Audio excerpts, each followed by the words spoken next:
이미 늙은 말씀 가운데서 요한복음 9장 3절을 제가 다시 봉독합니다. 예수께서 대답하시되 이 사람이나 그 부모가 죄를 범한 것이 아니라 그에게서 하나님의 하시는 일을 나타내고자 하심이니라. 이제 다른 곳의 성경 말씀을 한 절 더 읽을 때 들으세요. 주님의 말씀이 옳시다. 또 실로암에서 망대가 무너져 치여 죽은 18사람이 예루살렘에 거한 모든 사람보다 죄가 더 있는 줄 아느냐? 너희에게 이르노니 아니라. 너희도 만일 회개하지 아니하면 다 이와 같이 망하리라. 오늘 이 두 성경 말씀을 통해서 하나님께서 우리에게 말씀하여 주시기를 바랍니다. 그 둘째 번 읽은 성경 말씀은 누가복음 13장 4절과 5절이 옳시다.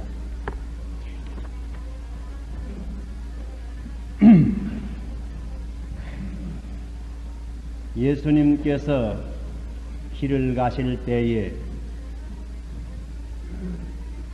어떤 소경이 길가에 앉아서 구걸하는 모양을 보셨습니다. 눈 멀고 가난하고 또 사고 무친해서 길가에 앉아서 구걸하는 그 소경의 모습은 문자 그대로 인간고의 상징으로 볼 수가 있습니다. 인생 행로에는 이러한 불쌍한 이들을 우리가 종종 만나게 됩니다. 예수님의 제자들은 이 나면서부터 소경이 된 이 거린에 대해서 물어보았습니다. 이 사람이 이렇게 나면서부터 소경이 된 것이 누구의 죄입니까? 부모의 죄입니까? 혹은 자기 자신의 죄입니까? 이 질문을 통해서 우리가 짐작할 수 있는 것은 이 제자들 생각에는 이 소경이 나면서부터 저렇게 불쌍하게 났다고 하는 것은 필연 어떤 죄의 값이라 이와 같이 단정한 듯 싶습니다. 사실 이것은 보통 그때 유대 사람들이 가지고 있던 공통한 사상이라고 볼 수가 있습니다.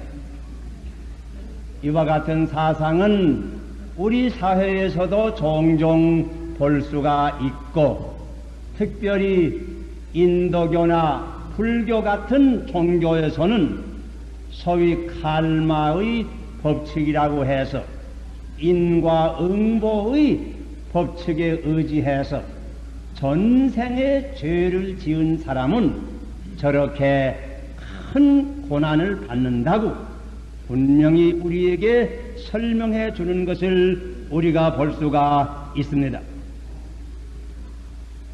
예수님 당시에 많은 사람들이 이와 같은 사상을 가졌던 것이 사실이 옳시다. 또 이 제자들은 이 소경을 보고 이론적으로 그 이유를 좀 더 분명히 알기를 원했습니다. 그리해서 이것이 죄값은 죄값인데 자기의 죄일까요? 부모의 죄일까요? 누구의 죄인지 이것을 물어보았습니다. 한 가지 유감되는 것은 제자들의 생각이나 태도에 소경을 불쌍히 여기거나 동정의 태도를 발견할 수 없고, 말하자면 이런 불쌍한 사람을 볼 때에 인생 문제를 연구하는 한 자료로서 본 것처럼 생각될 때에 우리는 유감으로 생각할 수밖에 없습니다. 이와 같은 질문에 대해서 예수님께서 어떻게 대답하였으며, 예수님은 어떠한 태도를 가졌으며, 예수님의 하신 일이 무엇인가 잠깐 생각하기를 원합니다. 제일 먼저 예수님께서는 제자들의 그릇된 견해를 시정하여 주었습니다. 이 사람이나 이 사람의 부모가 죄를 범한 것이 아니라, 이것은 무슨 특수한 죄의 값이 아니라, 먼저 이 그릇된 견해를 시정하여 주었습니다. 우리가 물론 예수님의 이 말씀을 오해해서는 안 될 것입니다. 죄의 결과가 결국은 고통과 사망을 가져온다고 하는 원리를 부인하시는 뜻은 아닌 줄 압니다. 왜 그런가 하니 다른 곳에서 이 원리를 분명히 가르쳐 주셨습니다. 그러나 다만 어떤 사람이 특수한 고난을 받을 때에 그것은 꼭 그 사람의 특수한 죄로 말미암아서 오는 결과라고 하는 이것을 예수님께서 시정하십니다.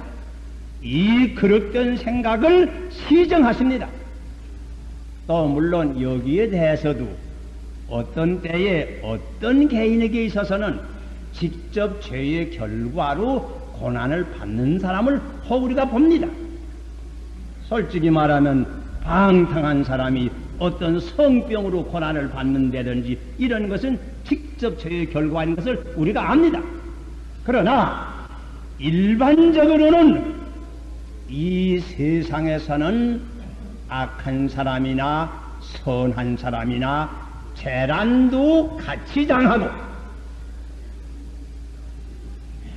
또는 곤란도 공통으로 받는 때가 많은 것입니다. 그럼으로써 우리가 어떤 사람이 고난을 특수하게 당할 때에 꼭 그 사람은 배후에 특수한 죄가 있다고 일률적으로 단정하는 것은 우리가 잘못하는 실수입니다. 그리고 예수님께서 그 다음에 하신 말씀이 의미가 깊습니다. 그에게서 하나님의 하시는 일을 나타내고자 하십니다. 이게 자기 죄도 아니고 자기 부모의 죄도 아니고 그에게서 하나님의 하시는 일을 나타내고자 한다. 다시 말하면 이 불쌍한 소경을 통해서 하나님의 하시는 일을 나타내고자 하신다.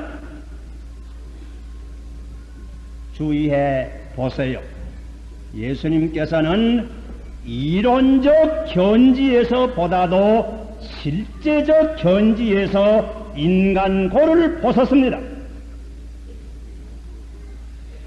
인간의 견지보다도 하나님의 견지에서, 하나님의 하시리, 하나님의 견지에서 인간고를 보았습니다.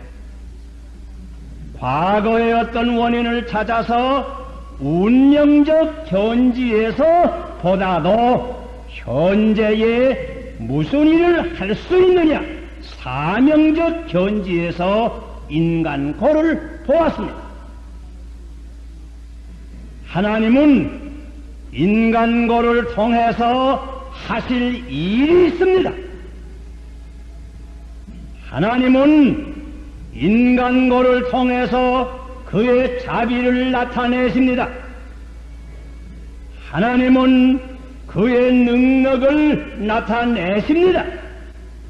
그리해서 고를 낙으로 바꾸어 주시고 암흑을 광명으로 변케해 주시고 절망을 소망으로 바꾸어 주시고 인간의 재난도 축복으로 전환시켜 주실 수 있습니다.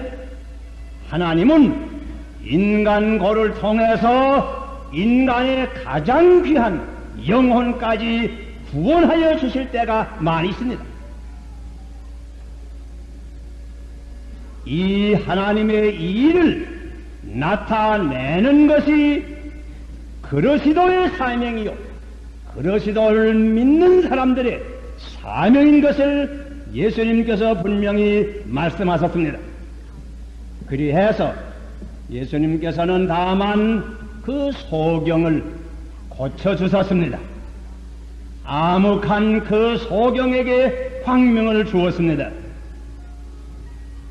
절망에 빠진 이에게 소망을 주었습니다. 그러하여금 자기가 메시아인 것을 나타내서 그의 영혼까지 구원하여 주신 것입니다. 이렇게 예수 그리스도는 인간의 비참한 고난을 이와 같은 사명적 견지에서 하나님의 견지에서 실제적 견지에서 보시고 그 고난을 통해서 하나님의 일을 나타내서 그 사람을 구원하시고 하나님께 영광을 돌리도록 하시는 것입니다. 역사적으로 살펴볼 때에 기독교가 가는 곳마다 불쌍한 문동이들을 도와주기 위해서 문동병원이 일어나게 되고 혹은 여러 병자들을 치료하고 고쳐주기 위해서 비로소 이 역사상의 병원이라고 하는 제도가 생기게 되고 불쌍한 고아들을 도와주기 위해서 혹은 고아원, 불쌍한 노인들을 돕기 위해서 혹은 양로원, 불쌍한 외로운 여인들을 돕기 위해서 혹은 모자원, 여러 자선사업단체, 봉사단체 이와 같은 운동이 일어난 것은 우연한 일이 아닙니다. 예수님의 이 실제적인 사명적인 봉사적인 견해에서 인간고를 보시는 거기에 원인이 있는 것을 살필 수가 있습니다. 그러므로서 우리 믿는 사람들은 언제나 인간고와 재난을 만날 때에는 하느님의 자비를 나타내기 위해서 힘쓸 것입니다. 어떻게 하면 인간고를 하나님께 영광 돌릴 수 있게 내가 당할 수 있는가 그 면을 생각해 볼 것입니다. 이것은 고통이 내 자신에 올 때에도 꼭 마찬가지입니다. 내가 혹 질병의 고난을 받게 되었습니까? 내가 사업 실패에 쓴 잔을 마시게 되었습니까? 내가 슬픔의 눈물을 흘릴 수밖에 없게 되었습니까? 내가 이와 같은 고난을 받게 된 것도 하나님께서는 내게도 이 고난을 통해서 하실 일이 있은즉 이 일이 무엇일까? 우리 자신의 스스로 생각해 봐야 될 것입니다. 그러기에 눈물 가운데도 사명이 있고 질병 가운데도 사명이 있고 실패의 쓴잔 가운데도 사명이 있습니다. 어떤 이에게는 회개를 제촉하십니다. 어떤 이에게는 신앙의 연단을 제촉하십니다. 어떤 이에게는 이런 경험을 통해서 하나님의 위대한 일꾼으로 쓰시기를 원하시는 경륜이 계신지도 모르겠습니다. 인간고를 통해서 하나님의 하시는 일이 있다고 하는 것을 우리는 먼저 기억하십시다. 그리고 둘째로는 누가복음 13장에 있는 말씀을 들었습니다. 가장 심각한 인간 고인 재랑, 천재나 지변을 통해서 우리 인간에게 미치는 고난에 대해서 잠깐 주님의 교훈을 생각하십시다. 이 재난이라고 하는 것도, 불의의 사고라고 하는 것도 언제나 있습니다. 옛날도 있었고 오늘도 있습니다. 예수님 당시에도 그때 실로암 못가에 탑이 갑자기 무너져서 18사람이 일시에 치여서 죽었습니다. 어떤 사람이 예수님께 와서 이 얘기를 하면서 이거 어떻게 된 일입니까? 물어본 모양입니다. 예수님께서 대답하셨습니다.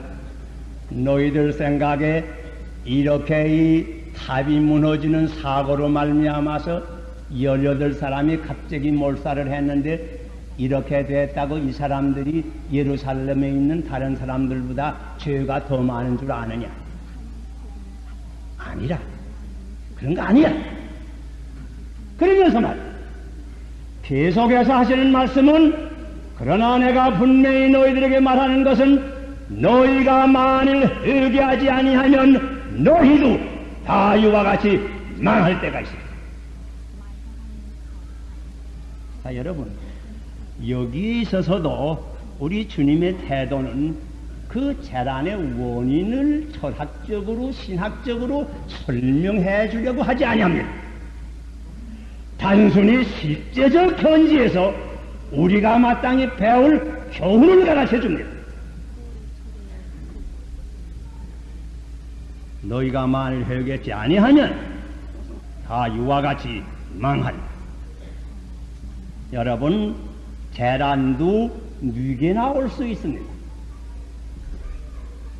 악한 사람도 재난을 만나고 선한 사람도 불의의 사고를 만날 수 있습니다. 또 이 재난이라고 하는 것은 갑자기 옵니다. 예고 없이 바람이 붑니다.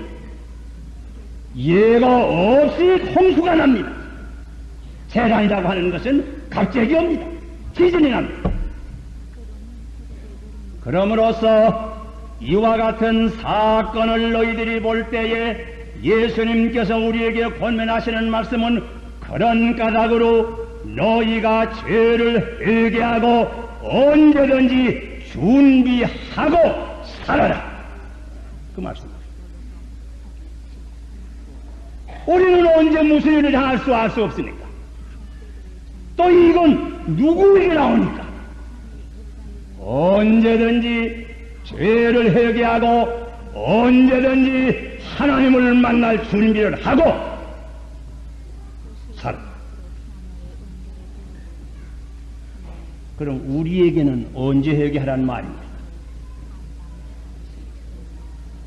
이제 회개하라는 말입니다. 우리는 이 예배를 피하고 길을 건너가다가도 무슨 일 당할지 모릅니다. 전에 미국의 유명한 무디 선생이 시카고 교회에서 어떤 주일 저녁 설교를 하는데 회개하라고 하는 문제를 가지고 설교를 하다가 자, 이거 오늘 저녁은 시간이 나가서 맞출 수가 없는데 내가 이 문제를 다음 주에 맞아 맞출 테니 다음 주일 전에 다 오시오. 그리고 설교를 마쳤습니다. 그리고 찬송을 부르는데 갑자기 바깥에서 불자동차 소리가 나고 하더니 사방에 화광이 충천해져서 그때 그 굉장히 유명했던 시카고에 큰 화재가 일어나서 시카고 전역이 거의 다 불붙었어요.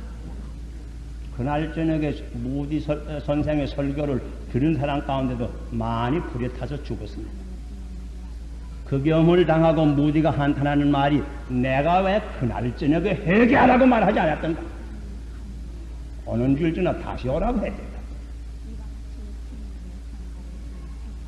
회개할 때는 지금이 오시다. 지금이 구원의 날이요. 지금이 회개할 때입니다.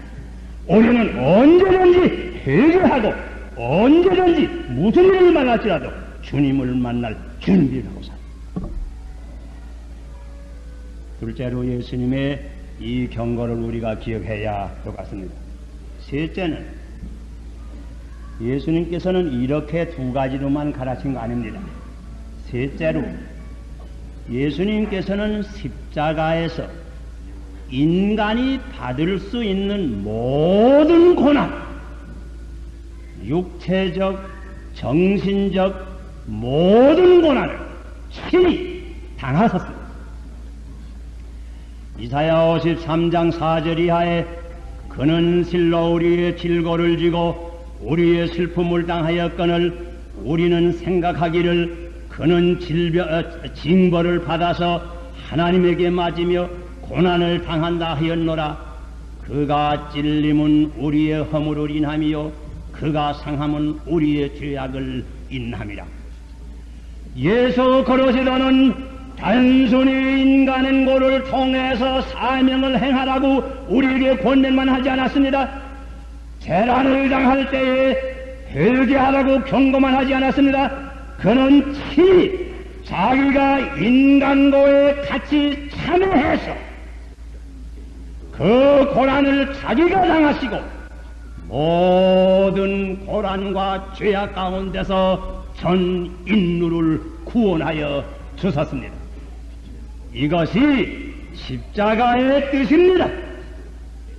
그러므로서 참된 예수 그리스도의 제자는 언제든지 십자가의 정신을 가지고 술한 자의 고난에 같이 참여하면서 그들을 구원하고 그들을 도와주기를 힘써야 될 것입니다. 리빙스톤이 평안한 자기의 나라를 버리고 암흑한 아프리카 대륙에 제일 먼저 자기의 몸을 던지며 그 나라에 간 것도 십자가의 정신에 의지해서 나아간 것입니다. 성 다미엔 같은 사람이 문동병자들만 갖다주는 하와이의 한 섬 몰로카이 섬에 자기가 자원해서 가서 일생토록 문도와 같이 살며 그 사람들에게 복음을 전파하고 마지막에는 자기까지 감염이 되어서 죽은 것도 이 예수 그리스도의 십자가의 정신을 대입기 위해서 이와 같은 일을 한 것입니다. 술한자와 같이 술안을 나누며 그들의 육신과 영혼을 구원하는 것이 예수 그리스도의 십자가의 정신입니다. 우리가 오늘 특별히 순천의 수제민을 위해서 특별 헌금을 하려고 하지만은 이 수제민을 위해서 헌금하는 것도 우리가 이 정신을 가지고 고난을 받는 우리 동포와 나도 같이 참여하겠다고 하는 이런 정신을 가지고 헌금을 해야 우리가 과연 그리스도인으로서 헌금하는 사람이 될 것입니다. 해방 후 6.25를 비롯해서 이 한국의 땅에 여러 가지 재난이 임했습니다. 특별히 금년 여름은 참 재난의 여름 같습니다. 해풍으로 말미암아서 많은 우리의 어부들이 난을 당하고 큰 홍수로 말미암아서 순천에 우리 많은 동포들이 희생이 되었고 또 요 며칠 전에 한강에 나룻배가 뒤집혀서 많은 동포들이 불쌍한 죽음을 가질 수밖에 없었고 또 이 재난은 한국만 아닌 것 같습니다. 신문지상에 보는 대로 이란이라고 하는 나라에는 큰 지진이 일어나서 한 분 동안에 수만 명의 생명이 희생이 되었고 여기 홍콩 같은 데도 얼마 전에 큰 태풍이 불어서 수백 명의 인명이 사상을 입었다고 하는 우리는 여보에 접하고 있는 것입니다. 다 재난은 재난이지만은 한국에 있어서의 재난은 특별히 마음 아프게 생각되는 것은 우리 사람들이 조금 더 잘했으면 피할 수 있지 않았겠나 이런 생각이 많은 까닭입니다. 순천의 사건만 할지라도 조금 더 그 뚝을 잘 막았다면 이것을 피할 수 있지 않았겠나. 이번 한국 나룻배 사건 같은 것도 팔동선의 고장도 좀 안 생기게 모든 것을 바로 정비를 하고 무슨 삭도가 늘어지는 것도 미리 수리를 했다면 이런 사건이 안 나지 않았겠나. 이런 생각이 없지 않아 있습니다. 그러나 재난이 사람이 암만 바로 하려고 할지라도 사고는 생기는 또 생깁니다. 사실은 우리 인간이 인간고의 모든 의미를 다 깨달을 수는 없습니다. 어느 정도까지 깨닫고 그 이상은 모릅니다. 아마 이것은 하나님께서 이렇게 만드셨는지도 모르겠어요. 마치 사람이 죽는 줄은 알지만은 언제 죽는 것은 우리 사람의 눈에 가렸어요. 예수님께서 오신다고는 분명히 말씀했지만은 언제 오실는지는 이거 우리 사람 눈에 가려웠어요. 아마 이 고난의 문구가 이 비슷할 것 같아요. 그러므로 여러분, 우리가 이 문제를 이론적 견지에서 이해하려고 하는 것보다는 실제적 견지에서 예수님의 교훈에 순종을 해야 될 것입니다. 우리는 인간고나 재난을 만날 때에 사명적 견지에서 우리가 이와 같은 때를 당해서 어떻게 하여야 하나님의 일을 나타내며 하나님께 영광을 돌릴 수 있겠나? 우리는 불의의 재난이 일어나는 것을 볼 때에 내가 먼저 회개하고 내 생활에 준비가 있어야 될 것을 각오해야 될 것 같습니다. 한 걸음 더 나가서 그리스도의 십자가의 정신을 가지고 술한자와 같이 수고를 하며 이들의 육신을 건지고 영혼을 구원하기 위해서 애를 쓰지 아니하면 아니 될 것입니다. 기도하십시다.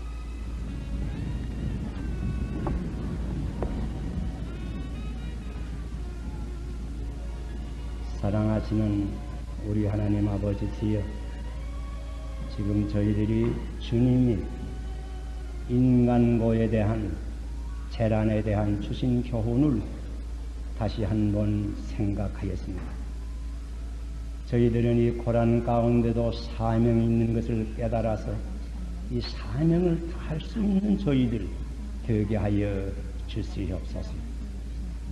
이와 같이 재난 많은 세상에 이런 뉴스를 우리가 들을 때마다 내 스스로를 살펴서 마땅히 죄를 회개하고 언제든지 준비된 생활을 할 수 있는 저희들 되게 하여 주시옵소서. 회개할 때는 정이 지금인 것을 깨달아서 지체하지 말고 온전히 새 사람 되어서 이 자리를 물러날 수 있게 하여 주시옵소서. 그리고 한 걸음 더 나가서 예수 그리스도의 십자가의 정신을 되받아서 우리가 할 수 있는 한 술한 동포와 같이 고난에 참여하며 같이 눈물을 흘리며 위해서 일할 수 있는 저희들 되게 하여 주시옵소서. 예수 그리스도의 이름을 받들어 기도하옵나이다. 아멘. 또 요한복음 3장에 볼 것이면 예수님께서 우리가 거듭나는 것은 성령으로야 거듭난다고 해서 누구나 거듭난 사람은 물론 성령으로 말미암아 거듭났습니다. 그러나 문제는 우리가 성령을 충만히 받았느냐, 그게. 우리가 성령을 충만히 받았느냐. 어떤 이는 성령을 충만히 받는다고 하니까 성령은 바람에도 비유해서 가르쳤는데 바람이 크게 부는 것처럼 성령을 받은 사람은 이상실에 좀 흔들흔들하기도 하고 이상하다 이렇게 하고 생각하는 사람도 없지 않아 있는 것 같습니다. 여러분, 성령을 충만히 받는다 하는 뜻은 다른 뜻이 아닙니다.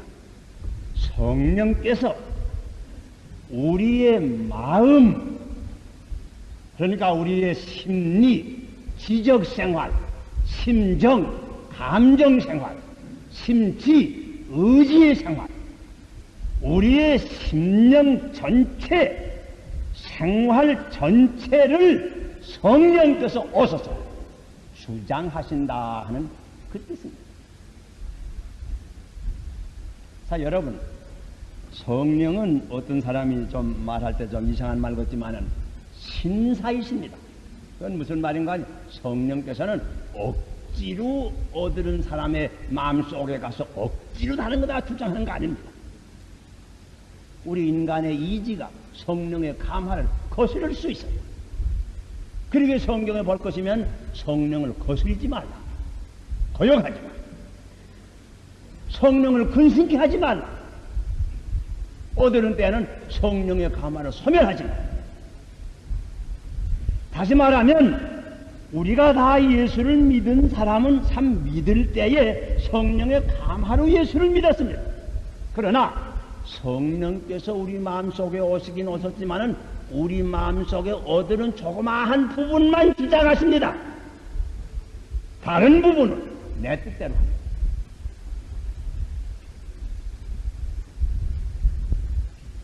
어떤 사람은 이런 방면에는 다 성령의 지시를 받아서 그대로 순종하지만 다른 방면에는 순종치 않습니다.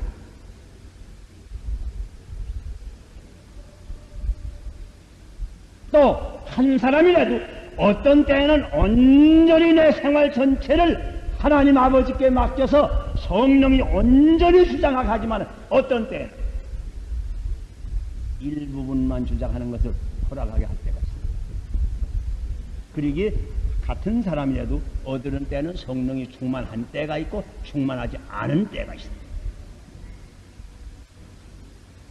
자, 여러분 이제 가만히 여러분의 생활을 스스로 돌이켜 생각해 보세요.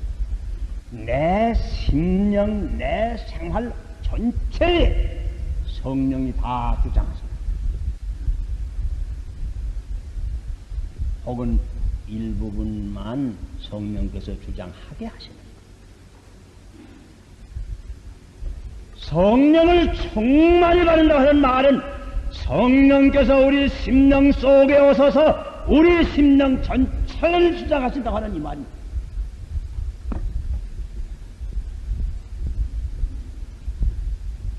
여러분, 성령을 충만히 받아야 합니다. 우리 생활 전체를 성신님께서 주장하셔야 합니다. 자, 우리가 다 그런 은혜 받기 원합니까? 그런 은혜를 사실 받기를 원합니까? 사실 받기를 원하면 중심으로 하나님께 기도하면 그 은혜 반드시 주시겠다고 예수님께서 또 약속했습니다. 여기 구하라 주실 것이요 찾으라 만날 것이요 문을 두드리라 열어주시리라. 구하는 자마다 얻을 것이요 찾는 자가 만날 것이요 문을 두드리는 이에게 열어주시리라. 너희 가운데 누가 아비가 아들이 떡을 달라 하면 돌을 줄 사람이 어디 있으며 생선을 달라 하면 뱀을 줄 사람이 어디가 있겠느냐. 너희가 악할지라도 자녀들에게 좋은 것을 줄 줄 알거든 하물며 하늘에 계신 너희 아버지께서 너희의 구하는 것을 주시지 않겠느냐. 그 구하는 것을 뭔지 압니까? 성령을 주시지 않겠느냐. 우리가 사실 내 마음 전체, 내 생활 전체를 성령께서 오셔서 주장하시기를 원하시는 마음으로 하나님 앞에 간절히 기도하면 이와 같은 축복을 주시겠다. 예수님께서 약속.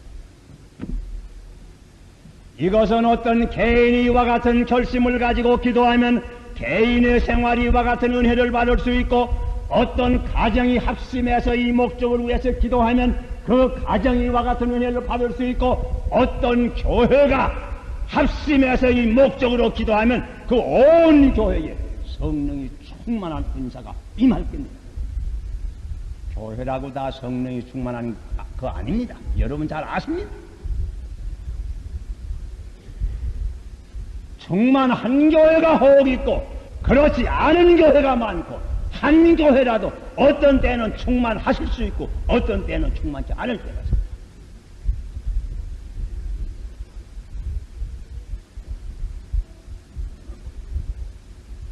성령은 하나님께서 우리 인간에게 주시는 가장 귀한 선물입니다. 왜? 이것은 하나님 자신을 주시는 것입니다. 성령은 하나님의 영입니다. 예수 그리스도 자신을 주시는 것입니다. 그리스도의 영입니다. 성령은 모든 축복의 근본. 기억하십시다. 성령은 글자 뜻대로 거룩한 영입니다. 성령을 받을 때 우리의 마음이 거룩하고 깨끗해집니다. 성령은 진리의 영이 있습니다. 성령을 받을 때 우리의 마음이 진실해집니다. 성령의 세례는 불의 세례 올시다. 성령의 세례가 우리 마음속에 올 때 모든 죄악을 태워버립니다. 성령은 지혜와 지식의 영입니다. 성령을 받을 때 우리 마음속에 지혜와 지식이 충만하게 되는 것입니다. 성령은 생명의 근본이 됩니다. 성령을 받을 때 생명이 우리 마음속에 있습니다. 성령은 능력의 영이 있습니다. 성령을 받을 때 우리가 시험을 이길 수 있는 능력을 얻고 모든 근심을 이길 수 있는 능력을 얻고 하나님의 말씀을 전파할 수 있는 권능을 우리가 얻는 것입니다. 성령은 그리스도의 영입니다. 성령을 받을 때 우리 마음속에 그리스도의 마음이 있게 됩니다. 성령은 하나님의 영입니다. 성령을 받을 때 하나님의 마음이 우리 마음 가운데 임재하는 것입니다. 여러분, 성령을 받았습니까? 성령을 충만히 받았습니까? 사실 내가 성령의 충만한 은혜를 중심으로 원합니까? 그러면 기도하세요. 기도하세요. 네, 개인의 교와 같은 은혜 받기 위해서 성령이 충만한 하나님의 자녀, 성령이 충만한 가정, 성령이 충만한 교회. 얼마나 귀한 교회. 사랑과 기쁨과 화평이 충만한 교회. 인내와 자비와 양선과 충성과 온유가 절제가 충만한 교회. 이거 얼마나 큰 축복. 자, 여러분, 우리 이 은혜를 각각 받기 위해서 우리 오늘 저녁 다 머리 숙여서 한 5분 동안 간절한 마음으로 합심해서 내 자신이 이와 같은 은혜 받기 위해서, 내 가정이 이와 같은 은혜 받기 위해서, 우리 온 교회가 이와 같은 은혜 받기 위해서 우리 기도하십시오. 다 같이